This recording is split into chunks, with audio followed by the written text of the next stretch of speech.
Oh, hey guys, how are you doing?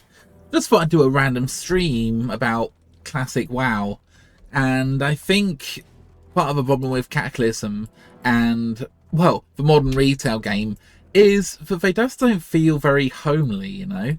Like, when I play this game, this sort of world which was built like 15, 20 years ago, kind of reminds me of almost like a simpler time. Maybe we were sort of younger. Maybe a lot of people who played this game initially were still at school or college or, university. And maybe they didn't have so many worries that come with being an adult, growing up, getting older, earning money, the kind of thing. There's just something really comforting about playing this game, It's kind of nostalgic. It's kind of like you know what you're doing here, Even the icons, the interface, the way the world looks, it just kind of feels comfortable, don't you think? Like, for example, I'm trying to get my weapon skill up, and a lot of people would say that weapon skill is a horribly engineered attribute, but it kind of gives you something to do in the world, And, okay, it is a pain in the butt, to be honest. Trying to get the last 10 levels with your weapon is just so freaking annoying, and it seems like it's extra hard on my Fury Warrior at the moment. But nevertheless, it kind of means you need to go out and you just need to kill mobs. And this is one of the things which I think is lacking in the modern game, You can't just sit down and, like, kill a random bunch of mobs because you feel like it.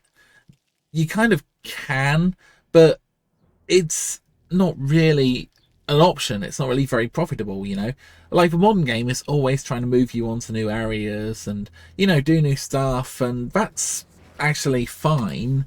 And don't get me wrong, MMOs absolutely thrive off new content, but sometimes it's actually quite nice just to go back and to, do more familiar content, do areas of the game where you actually have expertise, right? Because what's the point in becoming an expert in a game and then, basically having the game change, and then all of your knowledge basically becomes completely obsolete, It's kind of nice to just feel like you're in a familiar place, and Orgrimmar has never been an impressive city, I mean, it kind of is, but it kind of feels like home, even the colour scheme of, browns and reds, it just kind of feels warm and kind of comforting, don't you think? There's a funny phenomena which I think is relevant here. So there was some research done on how much you actually enjoy watching video content, and the interesting thing was when someone had watched previews of what was coming up, they actually enjoyed the content more than if they were just seeing it for the first time. And I think the reason is people kind of know what to expect. And I think when you see something once, you kind of anticipate knowing what the context is and the sort of meaning of what you've seen related to the other events. It's almost as if you were given parts of a puzzle or parts of a story, and you have watch a bit of it, and then you have to watch the rest of it to kind of solve the puzzle. And when you kind of solve the puzzle and you know the little story, you kind of feel like you get a very warm feeling of safety and familiarity. And this is kind of what I think happens with World of Warcraft as well. We kind of remembered doing Ragnaros 15, 20 years ago. We kind of remembered what it was like running whatever dungeon it was, Molten Core, AQ20, AQ40. We had all these kinds of memories of when we were younger, and to kind of relive that was actually really, really fun in WoW Classic. But I think one of the problems with going into Cataclysm is there's so much change. The entire Classic world changes. I like a lot of the changes because I think it makes the zones more fun and interesting.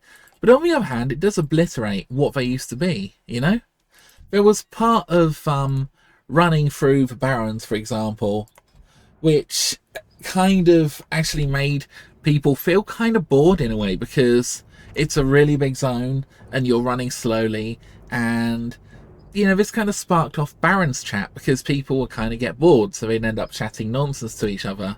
you know, and they would always be, sharing information about various quests, um, where various NPCs are, etc. So, there was always that sort of information exchange, especially before we had things like Questy that can just tell you where, the location of everything is.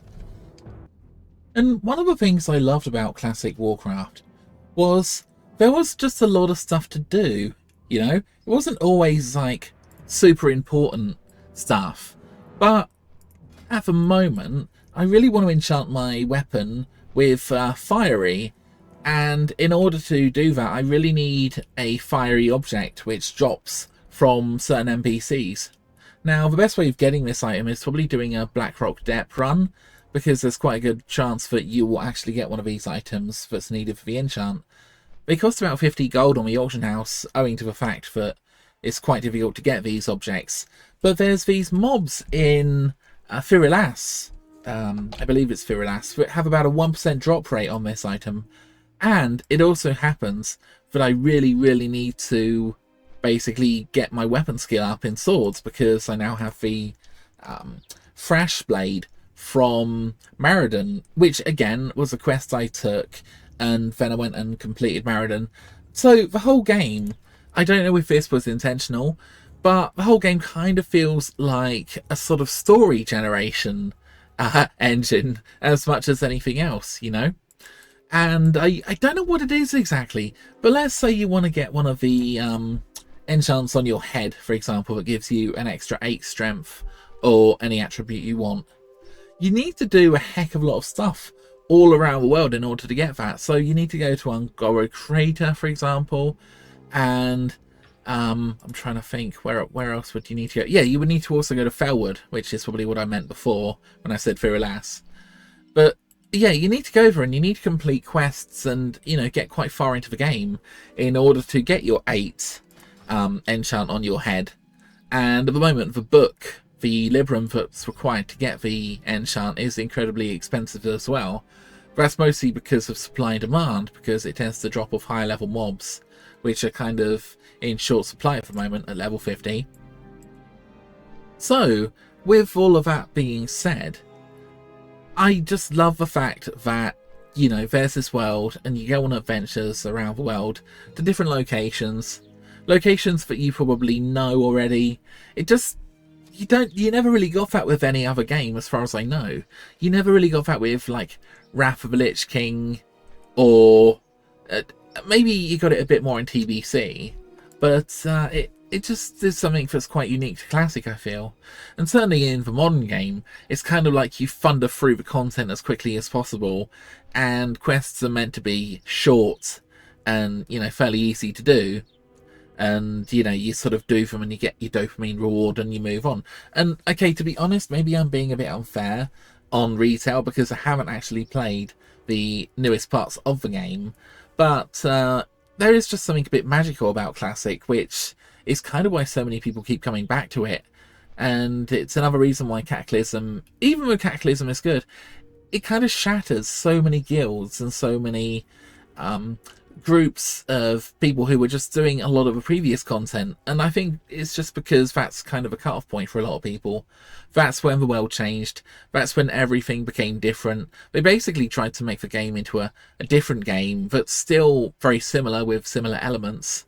And okay, I guess you have to do that to a certain extent. But yeah, there's just, look at this place. It's so charming and nostalgic. These buildings, there are so many reused assets in the games as well. It kind of makes everything feel a little bit familiar, Like, I could literally take a screenshot of any of this, and I think nearly anybody who's played Classic could probably tell you where this is, It's charming and it's distinctive and it's kind of fun.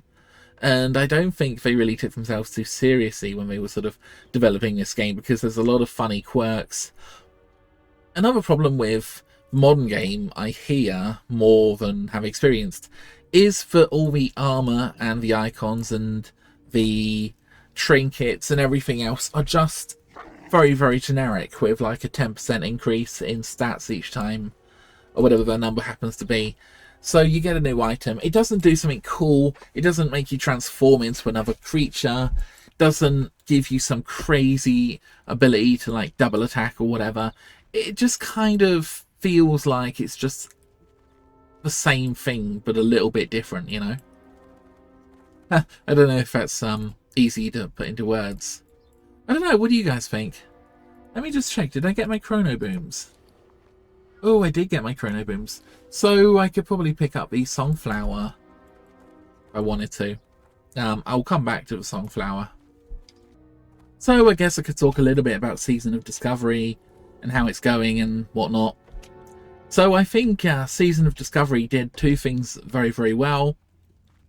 It kind of brought Classic back, and it generated a lot of hype and excitement over the game. And they've also basically made every class, like, I don't know, maybe 20% more powerful in a lot of different ways. You know, they've added a lot of utility and a lot of you know, the good stuff that makes the game more fun. Like, for example, having dual spec, so you don't have to choose between being a DPS and being a tank. You can do both and just switch over. That kind of stuff is actually really useful. I think they've also put in enough new content that people are kind of interested to kind of play the game, whilst also getting, like, the classic experience, you know. A lot of commentators have kind of said that it's very hard to try to put into words what exactly Season of Discovery is meant to be. You know, is it going to be like Classic Plus? I really hope it's going to be like Classic Plus, because that would actually be really quite fun. Is it, what's the future of the game, you know? Is it going to go to TBC? Are we going to get a sort of classic version of TBC? It seems Blizzard are putting quite a lot of attention into the game, and I think there's going to be a lot of very nice new features. In about 2 weeks, when the first level 60 patch drops, we're going to have to see. But I generally think Season of Discovery's been pretty awesome, actually. I mean, how do you guys think? I mean, what do you think? Do you think it's been good? I certainly think it's been quite fun, you know? See what I mean about the weapon skill? I'm trying to beat up this bloody ooze, and it's just taking ages, and kind of dropping quite a lot. Okay, so I should probably say, I noticed that people are doing insane amounts of damage with Heroic Strike, and they're not typically using Slam very much, although I think you can use Slam. They're probably using a talent like Focused Rage, which reduces your rage cost by 3. But certainly, oh, my damage is, my DPS is going down quite a lot. Sorry. People seem to be using perhaps Focused Rage, which reduces the rage cost of all your abilities by 3, and then they're spamming Heroic Strike, especially on bosses, and there was always a bit of a glitch, and it's a bit controversial, I guess, but if Heroic Strike is activated, then your secondary weapon basically has the same hit chance as your primary weapon. Now, again, I'm not sure if this is actually in the game. It's a bit hard to tell, but this would actually, well, if there's like, I don't know, 15% miss rate, right, and you keep your Heroic Strikes active like this, then in theory every single ability should hit. There, so I had a parry, but my weapon skill isn't fully up yet. But nevertheless, my offhand should basically hit every single time. So you can actually end up doing insane amounts of damage with your Heroic Strike, which seems to be what some people are doing. You know, I think it was just the quirk of the original game. Although, again, I'm really going to have to look into this more, you know. Especially, I tell you what, I actually have 2 maces which have full weapon skill. Let's give it a go, shall we? So I've got 2 maces. I've got the fast one in my main hand and the slow one in my offhand. And usually I would reverse the order, but I'm going to leave it like that for now, just for purposes of a demonstration. I've reset my damage meter. I know not everybody likes that kind of damage meter, but I do. I'm going to try to keep Heroic Strike active. Let's see.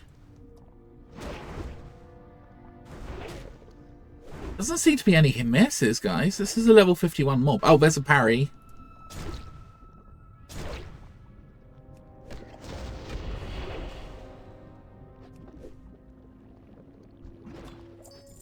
Alright, how was that on the old damage meter? Okay, so we had 1 parry. Now I think there's a certain amount of... Oh, that was on the heroic strikes. Okay. On the melee... Okay, so we got 1 dodge and 1 glancing. Okay, that's kind of interesting. So, yeah, 54% hit. 18% hit blocked. Okay.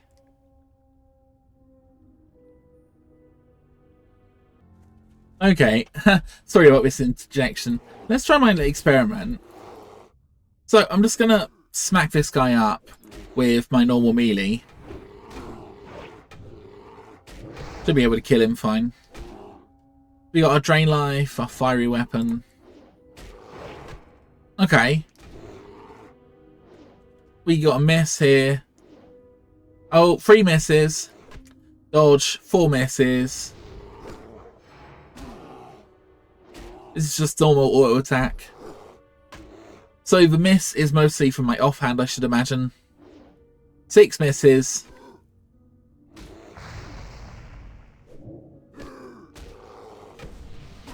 Okay, so 7 misses. So it's coming up to about 17%.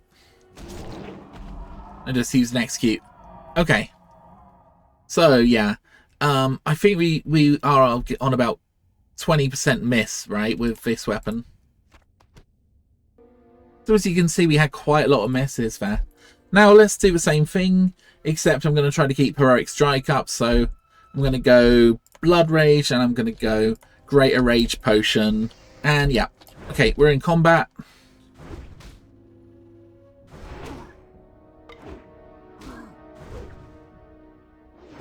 I didn't reset my meter.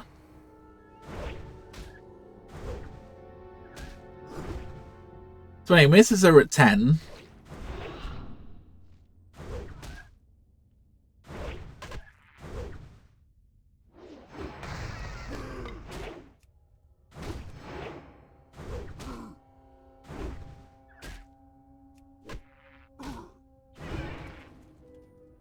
Interesting. So again, if we look at the melee here, misses stayed about 10. Okay. But we were doing heroic strikes, weren't we? Okay, reset my damage meter. Let's have another little go at this bear. So I'm going to use my Blood Rage and... Let's see, live feedback. Oh no.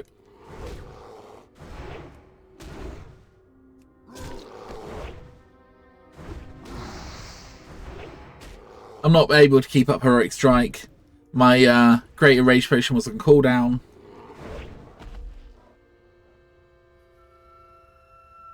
Okay. So, yeah, 14 counts of Heroic Strike. Obviously, none of them missed. So, seems we have 3 misses with the melee. 6 hits. But again, I wasn't able to keep up my Heroic Strike the whole time. Which is kind of annoying. Here we go. I'm going to try to build up my rage a little bit. You guys can see my rage is coming up. Reset the damage meter. Oh, so I'm actually doing 4 damage to the thing. Okay, let's go and use Heroic Strikes.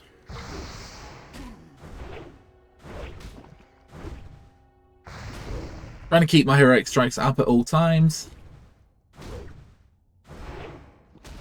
Now, if I'm right, then we shouldn't have any misses whatsoever.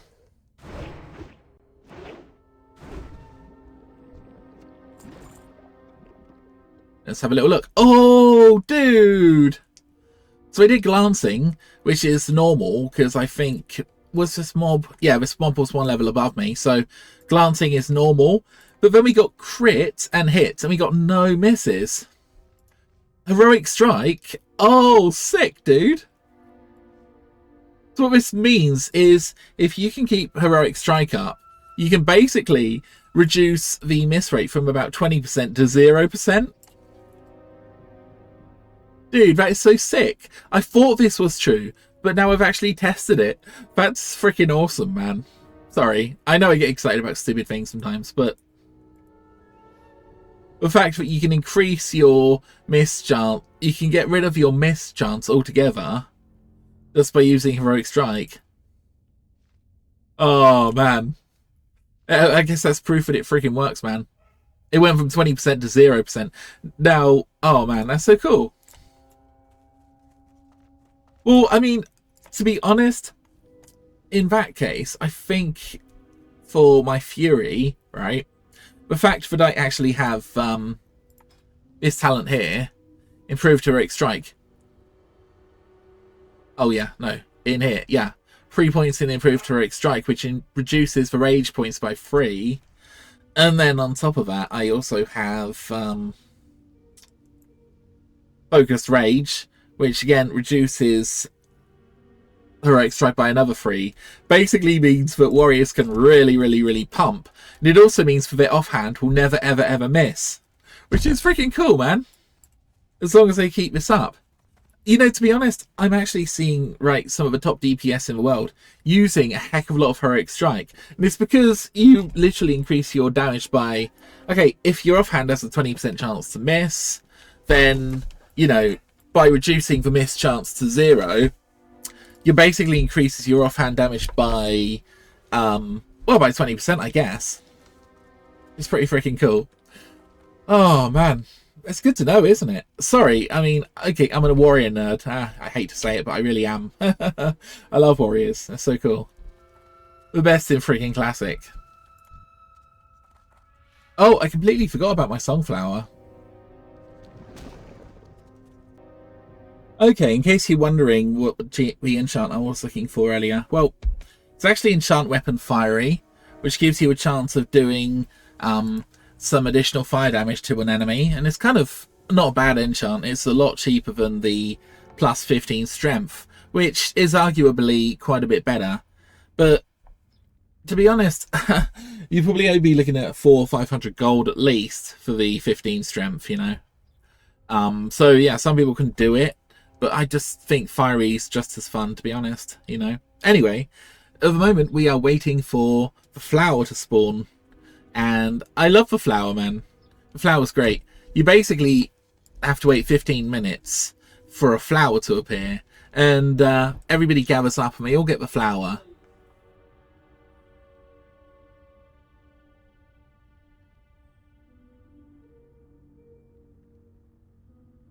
What? Oh no, I missed the flower. Oh man. I have no idea how these add-ons work. Basically, the flower timer reset and I was really confused.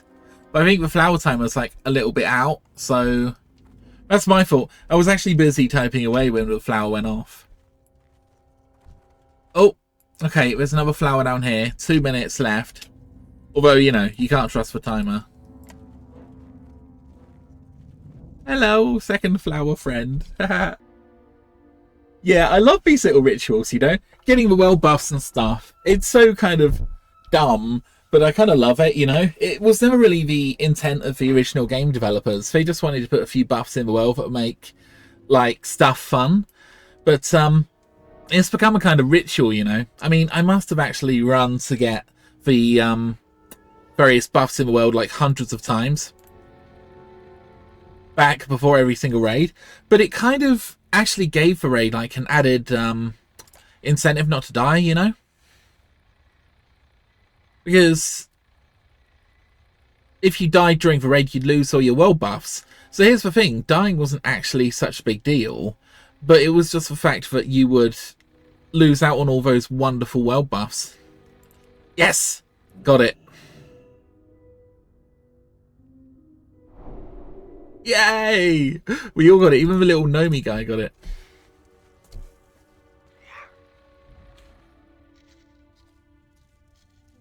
Hey, let's use my Chrono Boom, which is, again, another thing they've added into the game, which is so useful. Basically allows you to capture world buffs.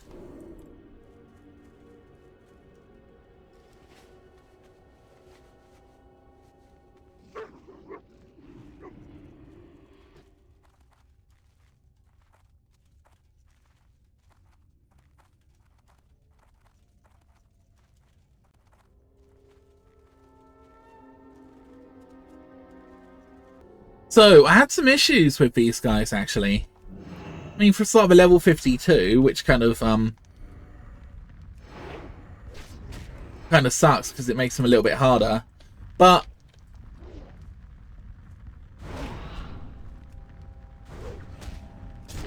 you see what weapons are equipped. Well, that went down pretty quickly. So, okay, I basically am looking for an Essence of Fire, and looked up the statistics. These Walker guys I cannot kill. They're level 54 elites, so they will smash me up. I'm going to struggle on my level 54s as well, because these guys do a lot of fire damage. A lot of general damage as well. But nevertheless, for 51s I can probably take. So yeah, these guys have a 1% chance of dropping the thing I want, so I'm going to have to kill 100 of them to have an even chance of getting it. Still, with our cool little heroic strike hack, it might actually be easier to do consistently more damage, you know? And again, I haven't worked out the numbers, whether it's better to go for one of the other talents that would basically give me a free slam every few minutes. But obviously, having continuous heroic strikes for only 9 rage is really, really, really nice as well. Obviously increases my accuracy with my offhand massively. Yeah, so I was killing Naga earlier, and they were dropping sort of clam meat, so I've made myself like 30 undermined clam chowder, which it's kind of important for a warrior to actually heal between pulls, especially when you don't have a healer around.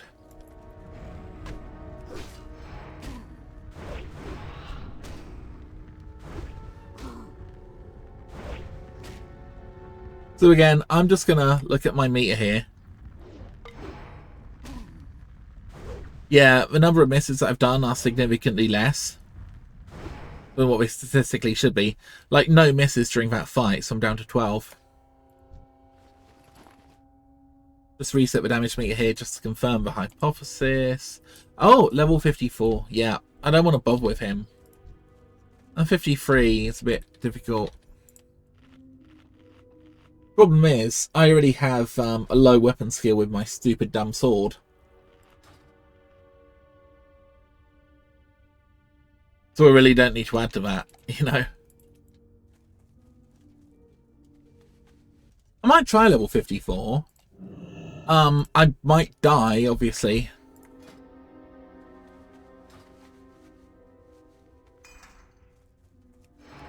Because these things are actually kind of hard in Classic.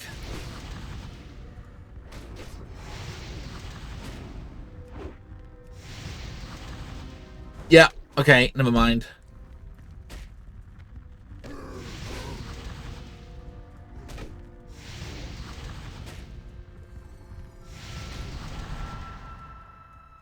Oh, thank God that went okay. Yeah, so that just confirms level 54 of these things are way too difficult for me at the moment. So, I made a really bad mistake yesterday in the Sunken Temple run. So basically I went in with Gladiator stance, and I thought that, hey, you know, I saw some people doing really, really, really good damage in Gladiator, so I thought maybe I'd have a go. Big mistake. For a start, I wasn't super familiar with Gladiator and like the correct methodology to use and everything else. And, you know, when you kind of add in a lot more stress and stuff, of sort of being in a raid, it didn't go too well, to be honest. This guy was nice. I'm going to help him out. In the end, I tried to go back to arms.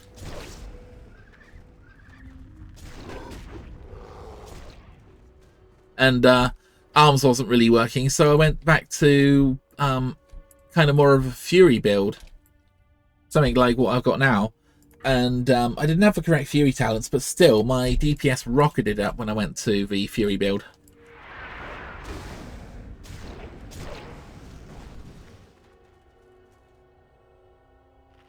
Which is kind of why I'm doing Fury today, you know.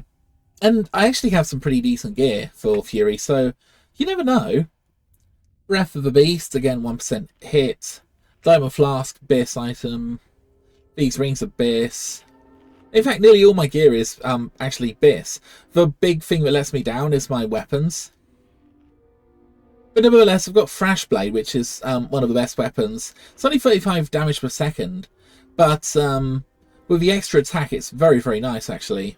Like I say, I'm trying to level up my weapon skill. But yeah, kind of embarrassing. I mean, I died fairly early on as well because I had this ridiculous rotation that was almost too complicated to do under the pressure of doing a dungeon.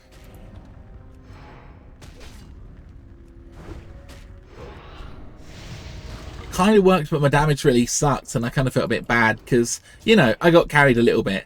It was better than the last half of the raid, but yeah, first half wasn't good. But yeah, I survived. I learned some more stuff about the classes and whatever. And I guess sometimes better the devil you know. So, most of the top-rated damage dealers are actually Fury at the moment. So I'm probably going to stick with Fury, to be fair. Would actually like the nice Fury weapons. But I think they'll come with time, you know. Okay. Building my rage up to 80. Basically gives me enrage. Increases my damage by 10%. It also increases my rage generation. Because damage is so linked to rage.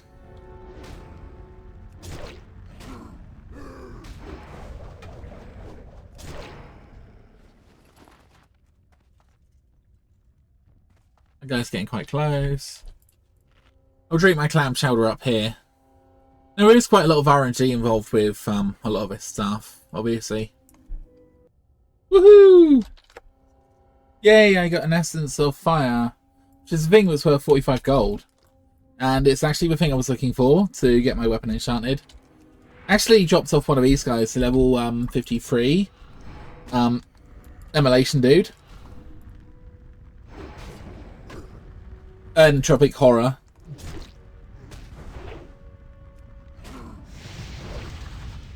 Yeah, man. I mean, getting up to 80 rage and just smashing stuff up is kind of fun.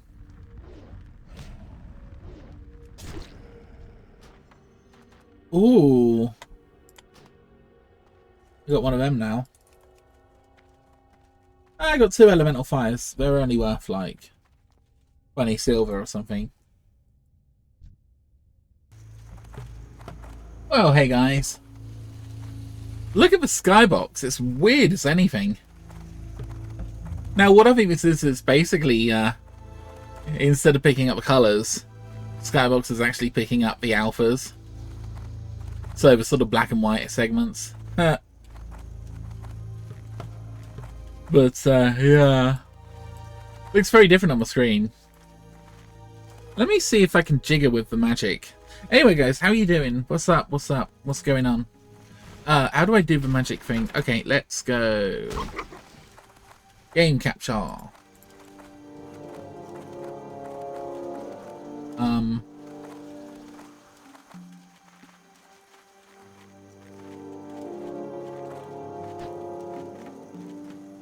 Oh.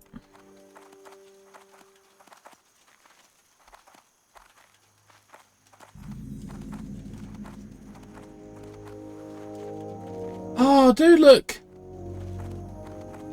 Pre-multiplied alpha. Yes. Perfect. Now it's rendering correctly. So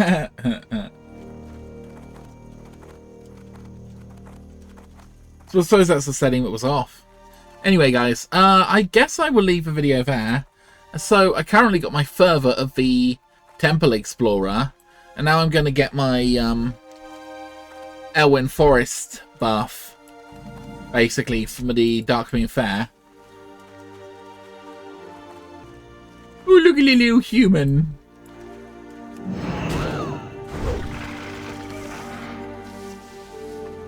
Oh, I'm so nice.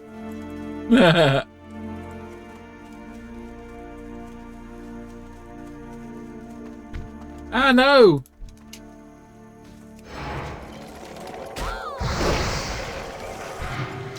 Oh, look, I saved the human's saved the human's life.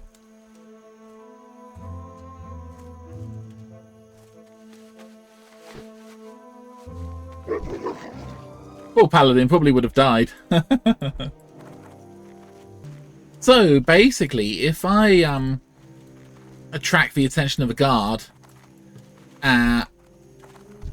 basically it can put me into PvP. So what I typically do is I kind of go to Duskwood and then go north.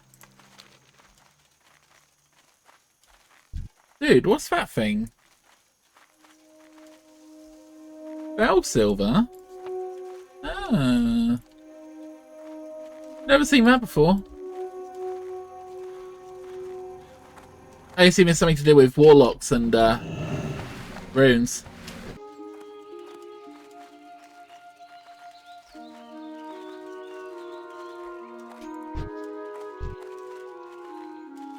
I do love our Wind Forest.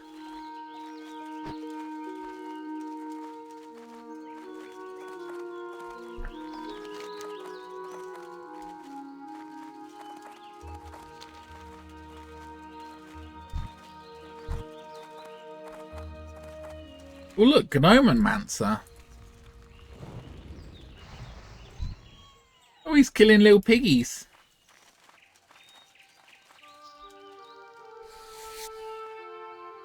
Should I go PvP, see if he attacks me? Oh, that'd be cruel. Okay, I won't. It's only level 33.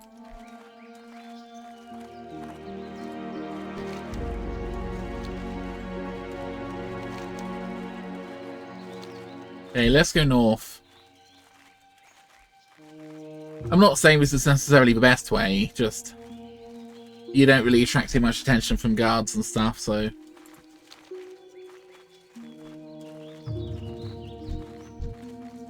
let's go up the hill.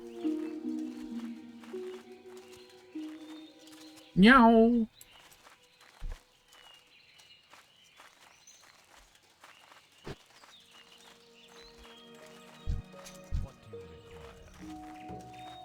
Hello.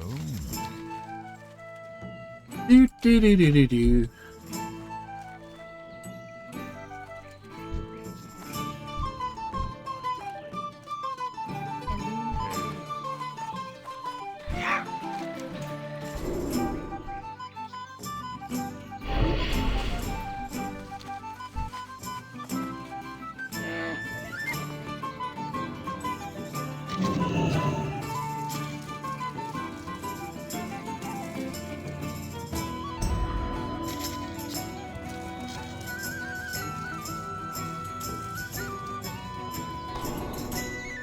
There we go. That's my world buff sorted for next Monday.